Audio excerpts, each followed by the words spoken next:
Hi everyone. ఈ వీడియోలో మనం ఎందుకు కంపెనీస్ అనేవి 20 లాక్స్, 25 లాక్స్ ఆఫ్ ప్యాకేజ్ ఒక పైథాన్ డెవలపర్‌కి ఎందుకు ప్రొవైడ్ చేస్తుంది? అంటే నిజంగానే ఒక పైథాన్ డెవలపర్‌కి అంత డిమాండ్ ఉందా? అనేది ఈ వీడియోలో మనం తెలుసుకుందాం.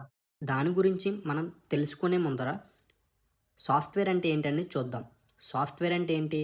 హార్డ్‌వేర్‌కి ఏదైతే ఒక సెట్ ఆఫ్ ఇన్‌స్ట్రక్షన్స్‌ని ప్రొవైడ్ చేస్తుందో దాన్నే మనం సాఫ్ట్‌వేర్ అని పిలుస్తామనమాట. అండ్ అలాగే ప్రోగ్రామింగ్. ప్రోగ్రామింగ్ అంటే ఏంటి? ఆ సెట్ ఆఫ్ ఇన్‌స్ట్రక్షన్స్‌ని రాసేదాన్నే మనం ప్రోగ్రామింగ్ అని పిలుస్తాం. సో, ఆ ఇన్‌స్ట్రక్షన్స్‌ని కూడా మనం కోడ్ అని కూడా పిలుస్తామనమాట. ఓకే. నెక్స్ట్ వచ్చేసి ప్రోగ్రామింగ్ లాంగ్వేజ్. సో, ఇప్పుడు సపోజ్ ఒక మనిషి ఇంకో మనిషితో మాట్లాడాలి అనంటే ఎలా మాట్లాడతాడు? ఒక లాంగ్వేజ్ ద్వారా తను మాట్లాడతాడు. అండ్ అలాగే ఒక మనిషి ఒక కంప్యూటర్‌తో మాట్లాడాలి అంటే అక్కడ కూడా మనకి లాంగ్వేజెస్ అని ఉన్నాయన్నమాట. సో, వాటినే మనం ప్రోగ్రామింగ్ లాంగ్వేజెస్ అని పిలుస్తాం. సో, ఒక మనిషి ఏం చెప్పాలనుకుంటున్నాడో ఈ ప్రోగ్రామింగ్ లాంగ్వేజెస్ ద్వారా తను కంప్యూటర్‌కి తెలియజేస్తాడనమాట. సో, మీరు తీసుకున్నట్లయితే మనకి more than thousands of programming languages అనేవి ఉన్నాయి. సో, వాటిలో the popular demand programming languages వచ్చేసి పైథాన్ అని, జావా అని, జావా స్క్రిప్ట్ అని, సి అని, సి ప్లస్ ప్లస్ అని అండ్ ఇంకా చాలానే ఉన్నాయి. సో, ఇప్పుడొచ్చేసి సింటాక్స్ గురించి తెలుసుకుందాం. సో, ఇది చాలా అంటే చాలా ఇంపార్టెంట్. సో, దీన్ని మనం సింపుల్‌గా అర్థం చేసుకోవాలనుకుంటే, ఇప్పుడు మనకి ఇంగ్లీష్, తెలుగు, హిందీ వాటిలో మనకి గ్రామర్ రూల్స్ అనేవి ఉంటాయి. ఓకే. అలాగే మనకి ప్రోగ్రామింగ్ లాంగ్వేజెస్‌లో కూడా మనకి కొన్ని రూల్స్ అన్నీ ఉంటాయన్నమాట. వాటినే మనం సింటాక్స్ అని పిలుస్తాం. సో, ఇక్కడ జనరల్‌గా చాలామంది మిస్టేక్ చేసేదేంటంటే, ఎవరైనా ఒక ప్రోగ్రామింగ్ లాంగ్వేజ్ నేర్చుకునేటప్పుడు వాళ్ళు ఇన్ డెప్త్‌లో నేర్చుకోవడానికి ట్రై చేయరనమాట. అంటే కొంచెం నేర్చుకుంటారు అండ్ అలాగే మళ్ళీ వేరే ప్రోగ్రామ్‌లోకి ఎంటర్ అవుతారనమాట. అలా చేయడం వల్ల ఏమవుద్దంటే, ఒక అప్లికేషన్ బిల్డ్ చేయాలంటే చేయలేరు. ఎందుకంటే వాళ్ళకి ఒక ప్రోగ్రామింగ్ లాంగ్వేజ్‌లో ఇన్ డెప్త్ నాలెడ్జ్ అనేది లేదు. ఓకే. అండ్ అలాగే రేపు ఏదైనా ఒక అడ్వాన్స్‌డ్ ప్రోగ్రామింగ్ లాంగ్వేజ్ వచ్చేటప్పుడు వాళ్ళకి నేర్చుకోవడం కూడా చాలా కష్టంగా ఉంటుందన్నమాట. ఓకే. సో, మనకి ఇక్కడ ఏంటంటే మీరు ఒక ప్రోగ్రామింగ్ లాంగ్వేజ్ నేర్చుకునేటప్పుడు దాంట్లో ఇన్ డెప్త్ నేర్చుకోవడానికి ట్రై చేయండి. దానివల్ల మనకు చాలా బెనిఫిట్స్ అనేవి ఉన్నాయి. ఓకే. సో, మీకు అడ్వాన్స్‌డ్ ఏదైనా ప్రోగ్రామింగ్ లాంగ్వేజ్ వచ్చేటప్పుడు మీరేం చేస్తారు?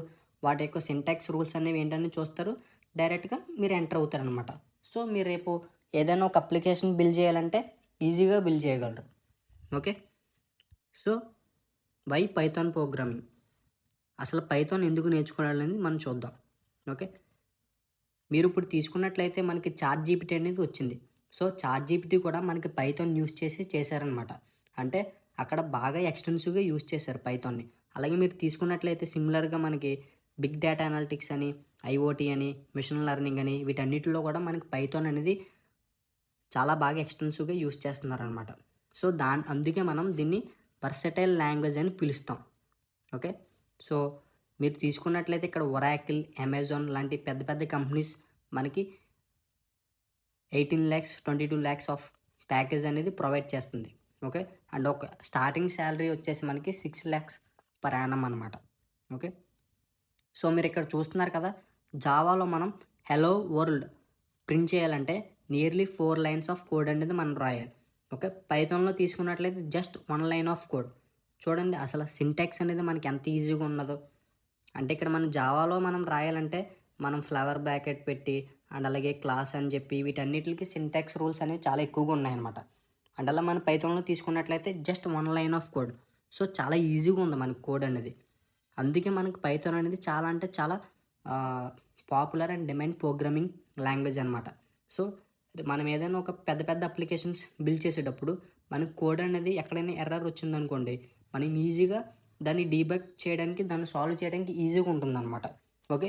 ఎందుకంటే దీని యొక్క సింటాక్స్ అనేది చాలా ఈజీగా ఉంటుంది. సో, ఎక్కడ మిస్టేక్ చేసినా మనం ఈజీగా ఫైండ్ ఔట్ చేయడానికి కూడా ఈజీగా ఉంటుంది. ఓకే. సో, ఇది మనం ఈరోజు నేర్చుకున్నది. అండ్ అలాగే మన ఒక అప్‌కమింగ్ వీడియోస్‌లో పైథాన్‌కి సంబంధించి వీడియోస్ అనేవి అప్‌లోడ్ చేస్తామనమాట. ఓకే. సో, మన యొక్క ఛానల్‌లో ఫ్రమ్ బేసిక్స్ నుంచి అడ్వాన్స్‌డ్ వరకు మనం టీచ్ చేస్తాం. సో, ప్రతి కాన్సెప్ట్ కూడా చాలా ఈజీగా అర్థమవుతుంది.